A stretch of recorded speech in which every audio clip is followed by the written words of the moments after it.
मैं पहले तो अपना आभार व्यक्त करता हूं आप सभी को और मंच पर विराजमान सभी एमएलए, मिनिस्टर, डिस्ट्रिक्ट प्रेसिडेंट, हमारा कैंडिडेट और मेरे पहले आपके यहाँ से लोकप्रिय विधायक गुलाम रब्बानी साहब, सबको मैं अपना अभिनंदन व्यक्त करता हूं। और आप सब जो आज इस रैली में आके हमारा हाथ, हमारा साथ, हमारे इस लड़ाई में अपने आप को शामिल करके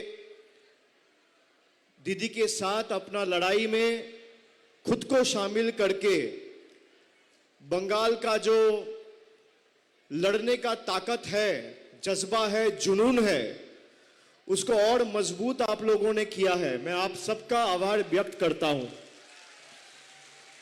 मैं जब यहां आ रहा था तो हेलीकॉप्टर से उतरने के समय में देख रहा था पूरा रास्ते में लोग हैं। जितना लोग आज सभा में आए हैं इसका दुगना लोग हेलीपैड में है और इससे ज्यादा लोग रास्ते में है। ये मैदान छोटा पड़ गया।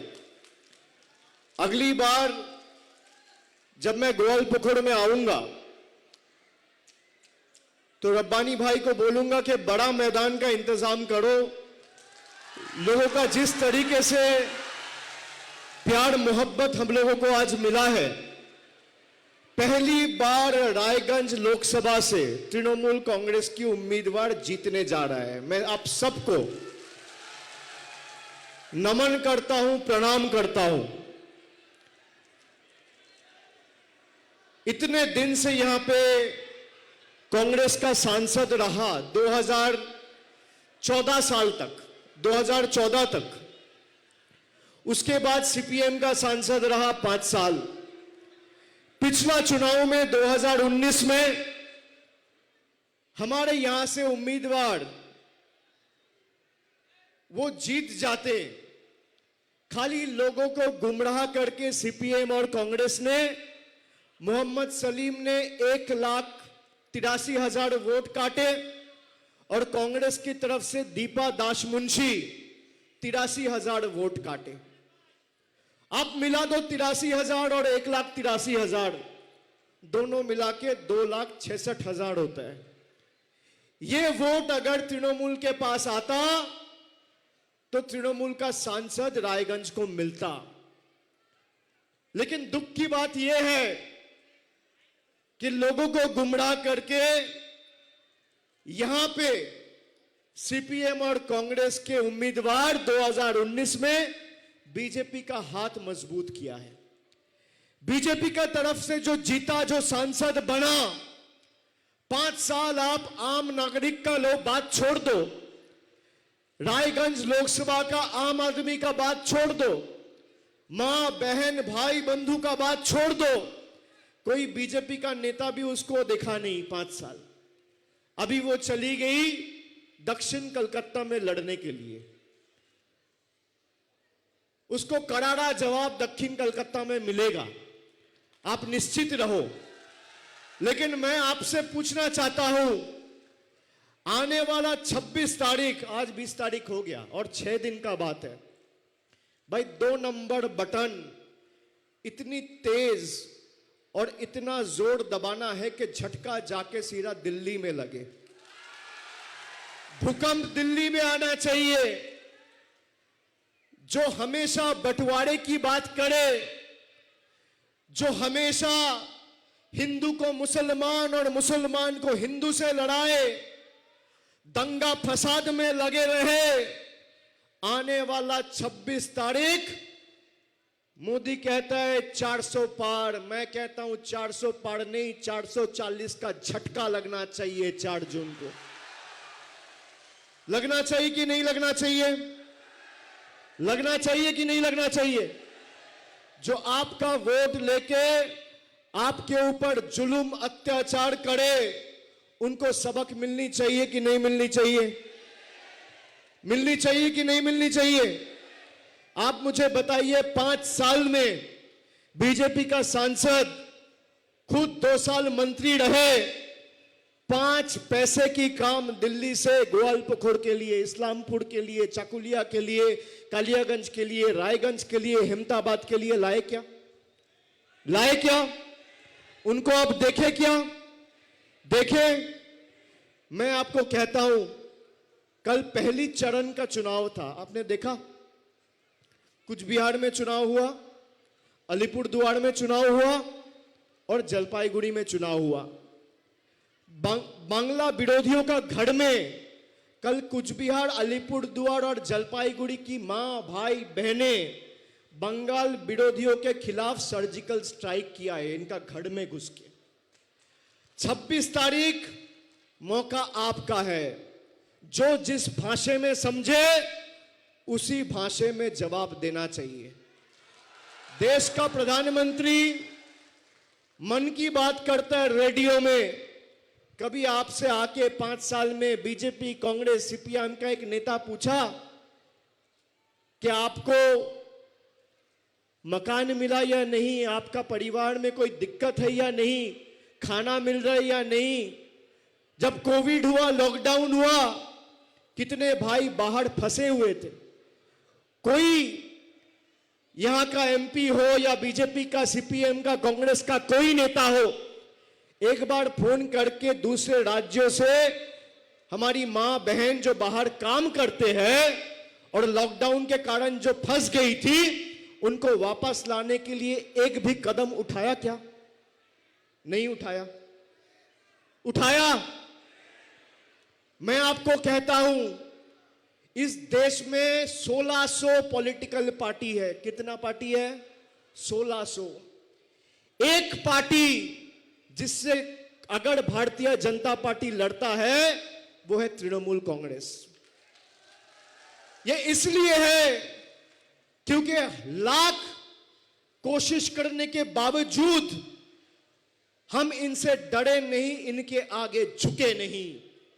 हम झुकेंगे तो ईश्वर के सामने झुकेंगे, अल्लाह के सामने झुकेंगे, भगवान के सामने झुकेंगे, माता पिता के सामने झुकेंगे, बुजुर्गों के सामने झुकेंगे, लेकिन दिल्ली के दरिंदों के आगे तृणमूल कांग्रेस नहीं झुकेगा। ये मेरी गारंटी है आपको। आप देखो, दूसरे राज्य प्रदेशों में जहां कांग्रेस की बीजेपी के साथ लड़ाई है, वहां कांग्रेस के लोग छोड़ छोड़ के बीजेपी जा रहे हैं, और बंगाल में उल्टी गंगा बह रही है, बीजेपी के लोग छोड़ छोड़ के तृणमूल आ रहे हैं।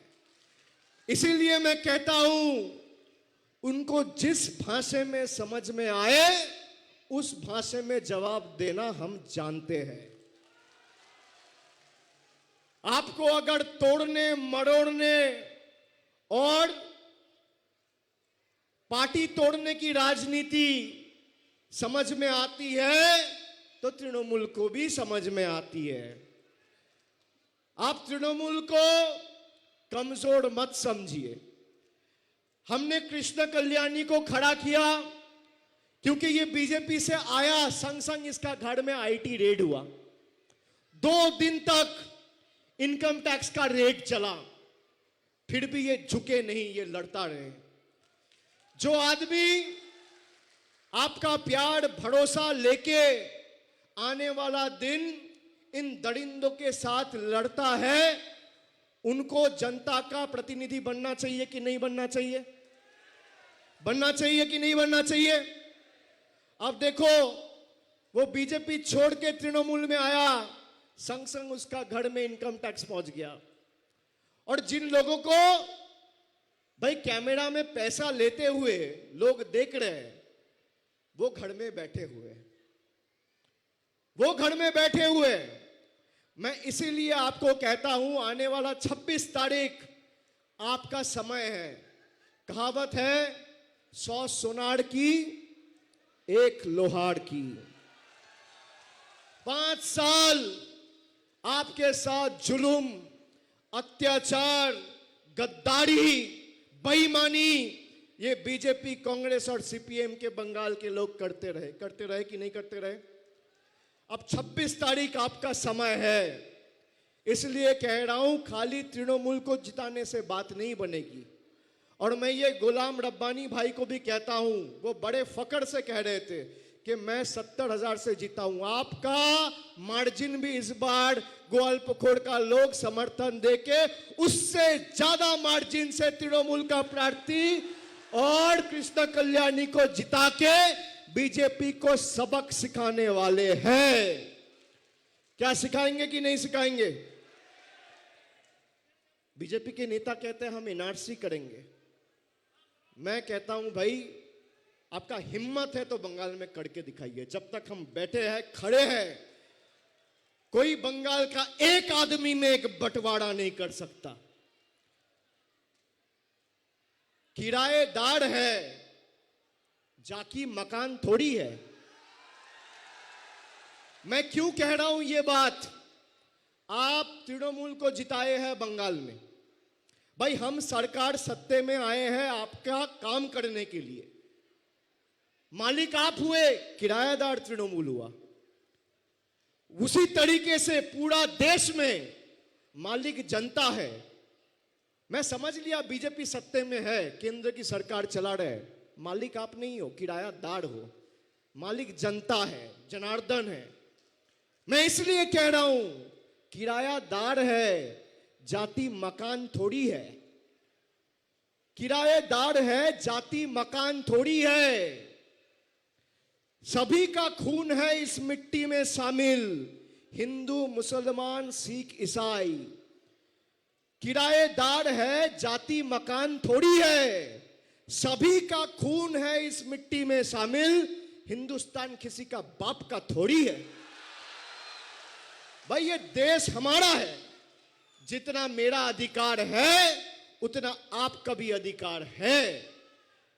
इसमें बंटवारे का, राजनीति का कोई जगह नहीं है।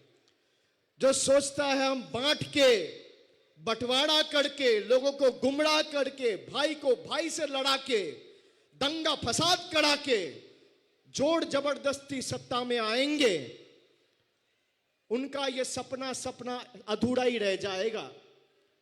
क्योंकि बंगाल के लोग एकता में मानते हैं।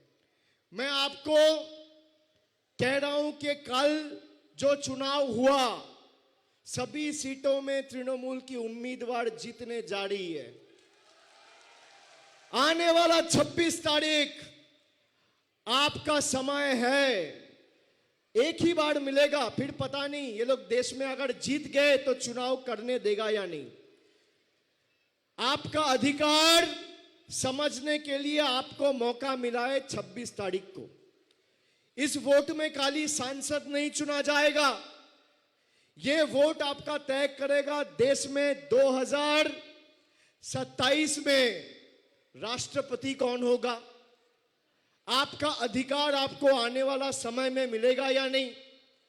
आप देखो दूसरे प्रदेशों में जहां पे लोग लोकतांत्रिक अधिकार प्रयोग करके कहीं कोई पार्टी को चुन रहे हैं, ये ईडी सीबीआई का गलत व्यवहार करके सरकारें गिरा रही है, उखाड़ रही है।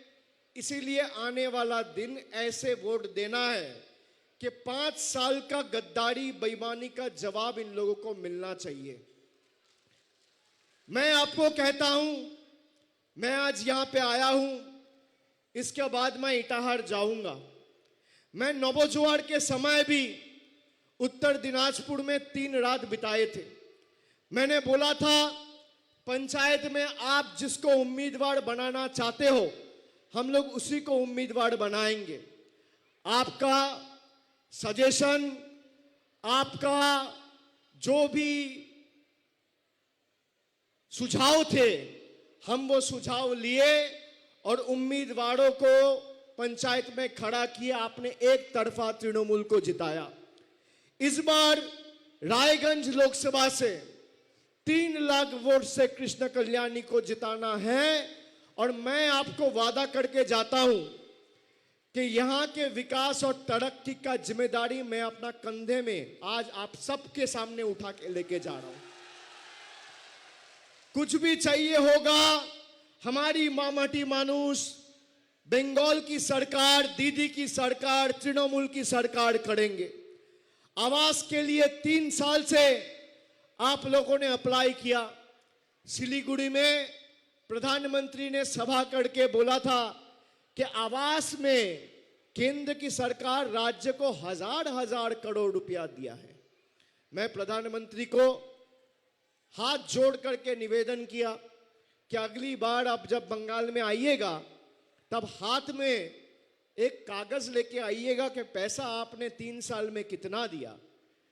आज 36 दिन हो गए, 10 पैसा का कोई प्रूफ बीजेपी का कोई नेता जनता के सामने रख नहीं पाई। 16 तारीख बीजेपी की रैली थी, यहां पे देश के प्रधानमंत्री आए, कागज दिखाया क्या? और आपसे कागज मांग रहे हैं कि सीए का नाम पे कागज दिखाओ, कागज दिखाओ, कागज दिखाओ। अरे जो खुद ही कागज दिखाने लायक नहीं है वो 140 करोड़ जनता से कैसे कागज मांग सकता है? आपके पास कागज है तो आप दिखाइए, कोई मना तो नहीं कर रहा है, पर आप कागज दिखा नहीं पा रहे क्योंकि आपने लोगों को गुमराह करने का काम किया है। मैं आपसे पूछना चाहता हूं, बीजेपी के लोग कह रहे हैं बीजेपी यहां से जीतेगा तो लक्ष्मी भंडार बंद हो जाएगा। मेरी माएं बहनें जो यहां पे है, मैं आपसे पूछना चाहता हूं, आप चाहते हैं लक्ष्मी भंडार बंद हो जाए? चाहते हैं? बीजेपी का कुछ बिहार के एक नेत्री 2 दिन पहले कहा है कि हम चाहते हैं कि लक्ष्मी भंडार बंद हो जाए। आप बताइए, इनको जवाब मिलना चाहिए, सबक सिखाना चाहिए कि नहीं सिखाना चाहिए? सिखाना चाहिए कि नहीं सिखाना चाहिए? 10 साल पहले देश की स्थिति क्या थी? क्या भाव था तेल का, पेट्रोल का, डीजल का, खाने का, गैस का, दूध का, आटा का, दाल का, नींबू का, चाय पत्ती का? आज क्या भाव है? 110 रुपए का चाय पत्ती आज 280 रुपया केजी है। ये अच्छे दिन का उदाहरण है। आपने देखा कभी ये सीए एनआरसी के टाइम जब बीजेपी हर एक जगह पे जाके धमका रहे थे, चमका रहे थे, कांग्रेस के एक नेता आके यहां पे आपके पास खड़ा होके बोला कि मैं आपके साथ हूं, आप फिक्र मत करो। दीदी आई, दीदी खड़ा हुआ, वो चाहे कलकत्ता हो, चाहे उत्तर दिनाजपुर हो, चाहे मालदा हो, चाहे मुर्शिदाबाद हो। और कोई नेता नेत्री देश में ऐसा नहीं है जिसका हिम्मत है, ताकत है, दम है, सीने में कलीजा है, बोल के दिखाए कि जब तक मैं जिंदा हूं और जब तक मेरा सरकार है मैं करने नहीं दूंगा। ये मेरा कमिटमेंट है लोगों का। हम लोग बोले हैं तो करके दिखाए हैं। बीजेपी को लग रहा है कि भाई हम डराएंगे, चमकाएंगे, धमकाएंगे। भाई ऐसे नहीं होगा। आप बंगाल को उत्तर प्रदेश मत समझिए, आप बंगाल को गुजरात मत समझिए, आप बंगाल को राजस्थान मत समझिए, मध्य प्रदेश मत समझिए। यही गलती आपने 2021 साल में किया। और मैं जनता, मेरा भाई, मेरा माएं, मेरी बहनें, दोस्त, माताएं, बुजुर्गे जो आज सभा में आए हैं, मैं आपको खाली कहना चाहता हूं, आपके एक वोट में इतना ताकत है जो केंद्र की सरकार को अपने सत्ते से उखाड़ के फेंक सकता है और नया सरकार बिठा सकते हैं। आप ये मत सोचो कि मेरा एक वोट में क्या ताकत है, मैं वोट दूं ना दूं क्या फर्क पड़ेगा। भाई आप वोट नहीं दोगे तो फायदा बीजेपी को है। मैं आपको यह कहना चाहता हूं, आप देख रहे हो 5 साल देखे हो बीजेपी के खिलाफ कौन लड़ाई कर रहे हैं। मैं आपसे पूछना चाहता हूं, जो आपको गुमराह करने के लिए खड़ा हुआ है उनको वोट मिलना चाहिए? मिलना चाहिए? मुझे एक चीज बताइए, कांग्रेस और सीपीएम का जो कैंडिडेट है उसको अगर वोट जाए, फायदा किसको है? किसको फायदा है? किसको फायदा है? यह बात तो आपको समझ में आती है। आती है। आपने पिछला बार देख लिया, आप वही देखो 21 का विधानसभा में आपने तृणमूल को जिताया, तो ये रायगंज का 9 सीट में से 7 सीट में तृणमूल कांग्रेस जीत के आए और आपके साथ चट्टान की तरह खड़े हुए हैं। और बाद में रायगंज से कृष्ण कल्याणी भाई भी हमारे साथ आ गए, तो 9 में 8 सीट तृणमूल जीती हुई है। यहीं पे अगर 3 कांग्रेस जीतता, 2 बीजेपी जीतता, 4 तृणमूल जीतता, किसका हाथ मजबूत होता? आप बताइए किसका हाथ मजबूत होता? जहां पे कांग्रेस के साथ बीजेपी का लड़ाई है, वहां कांग्रेस टक्कर दे पा रहे क्या? आप 5 साल में मुझे कह सकते हो कि एक बीजेपी का सांसद, एक बीजेपी का विधायक बीजेपी छोड़ के कांग्रेस में गया या सीपीएम में गया है? बोल सकते हैं? इन लोगों की हिम्मत नहीं है। हम लोगों को इतना डराया, धमकाया, चमकाया, ईडी, सीबीआई, घर परिवार, मां, बच्चों, बीवी, किसी को नहीं छोड़ा, फिर भी आज सर ऊंचा करके लड़ रहे हैं। दिल्ली का कुत्ता बनने से बेहतर रॉयल बंगाल टाइगर बन के जिए, सर उठा के जिए, सर उठा के जिए। सर झुका के जीने से बेहतर सर उठा के मरो, सर उठा के लड़ो, सर उठा के सबक सिखाओ और 26 तारीख सर उठा के वोट देके बीजेपी को सबक सिखाओ। सिखाएंगे कि नहीं सिखाएंगे? सर उठा के अपना वोट खुद जाके देना और सर झुका के हमारे उम्मीदवार जीतने के बाद आपकी सेवा करेगा, यह गारंटी मैं आज आपको देके जाता हूं।